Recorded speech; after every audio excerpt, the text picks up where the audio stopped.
Hello ಫುಟೀಸ್, ಎಲ್ಲರೂ ಹೇಗಿದ್ದೀರಾ? ಇವತ್ತು ಚಿಕನ್ ಮಸಾಲ ಮಾಡೋದು ಹೇಗೆ ಅಂತ ನೋಡ್ಕೊಂಬರೋಣ. ಮೊದಲಿಗೆ ಇಲ್ಲಿ ನಾನು ಚೆನ್ನಾಗಿ ತೊಳ್ಕೊಂಡಿರೋವಂಥ ಚಿಕನ್ ತೊಗೊಂಡಿದ್ದೀನಿ. ಇದಕ್ಕೆ ಚಿಕನಿಗೆ ಅಷ್ಟಾಗೋಷ್ಟು ಉಪ್ಪು ತೊಗೊಂಡಿದ್ದೀನಿ. ಹಾಗೆ ಅರಿಶಿನ ಪೌಡ್ರು, ಜೀರಿಗೆ ಪುಡಿ, ಗರಂ ಮಸಾಲ, ಸ್ವಲ್ಪ ಧನಿಯಾ ಪೌಡ್ರು, ಕಸೂರಿ ಮೇಥಿ, ಎಣ್ಣೆ, ಸ್ವಲ್ಪ ಮೊಸರು ಇಷ್ಟು ಹಾಕ್ಕೊಂಡು ಚೆನ್ನಾಗಿ ಚಿಕನ್ಗೆ ಮಸಾಲೆ ಅಂಟೋ ಥರ ಚೆನ್ನಾಗಿ ಮಿಕ್ಸ್ ಮಾಡ್ಕೊಳ್ಳೋಣ. ಇದನ್ನು ಮಿಕ್ಸ್ ಮಾಡಿಕೊಂಡು ಅರ್ಧ ಗಂಟೆ ನೆನೆಯೋಕ್ಕೆ ಬಿಡೋಣ.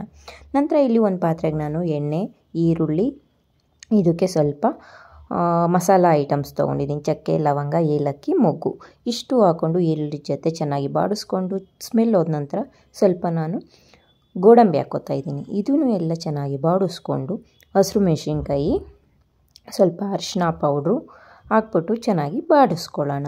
ಸ್ವಲ್ಪ ಹಸಿ ಸ್ಮೆಲ್ ಹೋಗಿ ಮೆಣಸಿನ್ಕಾಯಿ ಚೆನ್ನಾಗಿ ಬಾಡಿದೆ ಅಂದಾಗ ಇಲ್ಲಿ ಟೊಮೊಟೊ ಹಾಕ್ತಾಯಿದ್ದೀನಿ. ಇಲ್ಲಿ ಸ್ವಲ್ಪ ದಪ್ಪ ಟೊಮೆಟೊ ಹಾಕ್ತಾಯಿದ್ದೀನಿ, ಆ್ಯಪಲ್ ಟೊಮೆಟೊ. ಅದಕ್ಕೆ ನಾನು ಬ್ಯಾಡಗಿ ಮೆಣಸಿನ್ಕಾಯಿ ಮತ್ತು ಒಣಮೆಣಸಿನ್ಕಾಯಿ ಕೂಡ ಹಾಕ್ತಾಯಿದ್ದೀನಿ. ಅದಕ್ಕೆ 2 ಸ್ಪೂನು ಶುಂಠಿ ಬೆಳ್ಳುಳ್ಳಿ ಪೇಸ್ಟು ಅದು ಹಾಕ್ಕೊಂಡು ಎಲ್ಲನೂ ಚೆನ್ನಾಗಿ ಬೇಯೋಕ್ಕೆ ಬಿಡೋಣ ಸ್ವಲ್ಪ ಹೊತ್ತು ಲೋ ಫ್ಲೇಮಲ್ಲಿ. ಇದೆಲ್ಲ ಚೆನ್ನಾಗಿ ಬೆಂದು ಲಾಸ್ಟಲ್ಲಿ ಇನ್ನೇನು ಆಫ್ ಮಾಡ್ತೀವಿ ಅನ್ನೋ ಟೈಮಲ್ಲಿ ಇಲ್ಲಿ ನಾನು ಪೆಪ್ಪರ್ ಪೌಡ್ರು ಮತ್ತು ಧನಿಯಾ ಪೌಡ್ರು ಮತ್ತು ಗರಂ ಮಸಾಲ ಇಷ್ಟು ಹಾಕ್ಕೊಂಡು ಲೋ ಫ್ಲೇಮಲ್ಲೇ ಚೆನ್ನಾಗಿ ಬೇಯಿಸ್ಕೊಂಡು ಆರೋಕ್ಕೆ ಬಿಡೋಣ. ಇದು ತಣ್ಣಗಾದ ನಂತರ ಲಾಸ್ಟಲ್ಲಿ ಹಾಕ್ತಾಯಿದ್ದೀನಿ ನಾನು ಸ್ವಲ್ಪ ಕೊತ್ತಂಬರಿ ಮತ್ತು ಪುದೀನಾನ. ಇಷ್ಟು ಎಲ್ಲ ಹಾಕ್ಕೊಂಡು ಚೆನ್ನಾಗಿ ಮಿಕ್ಸ್ ಮಾಡಿಕೊಂಡು ತಣ್ಣಗಾಗೆ ಬಿಟ್ಟು ರುಬ್ಕೊಳ್ಳೋಣ. ಮತ್ತು ಅದೇ ಪಾತ್ರೆಯಲ್ಲಿ ನಾನು ಇಲ್ಲಿ ಬೆಣ್ಣೆ ಹಾಕ್ಕೋತಾ ಇದ್ದೀನಿ. ಬೆಣ್ಣೆ ಹಾಕ್ಕೊಂಡು ಅದೆಲ್ಲ ಕರಗಿದ ನಂತರ ನಾನು ಮಿಕ್ಸ್ ನೆನೆಸಿದಂತಹ ಮಸಾಲ ಚಿಕನ್ನು ಹಾಕ್ಕೊಳ್ಳೋಣ. ಇದನ್ನ ಹಾಕ್ಕೊಂಡು ಸ್ವಲ್ಪ ರೋಸ್ಟ್ ಮಾಡ್ಕೊಳ್ಳೋಣ. ಸ್ವಲ್ಪ ಒಂದು 5 ಮಿನಿಟ್ಸ್ ರೋಸ್ಟ್ ಮಾಡ್ಕೊಂಡ ನಂತರ ರುಬ್ಕೊಂಡಿರೋವಂತಹ ಮಸಾಲಾನ ಹಾಕ್ಕೊಳ್ಳೋಣ. ಇದಾಗಲೇ ರುಬ್ಕೊಂಡಿದ್ವಲ್ಲ ಆ ಮಸಾಲಾನ ಈ ಚಿಕನ್ಗೆ ಹಾಕ್ಕೊಳ್ಳೋಣ.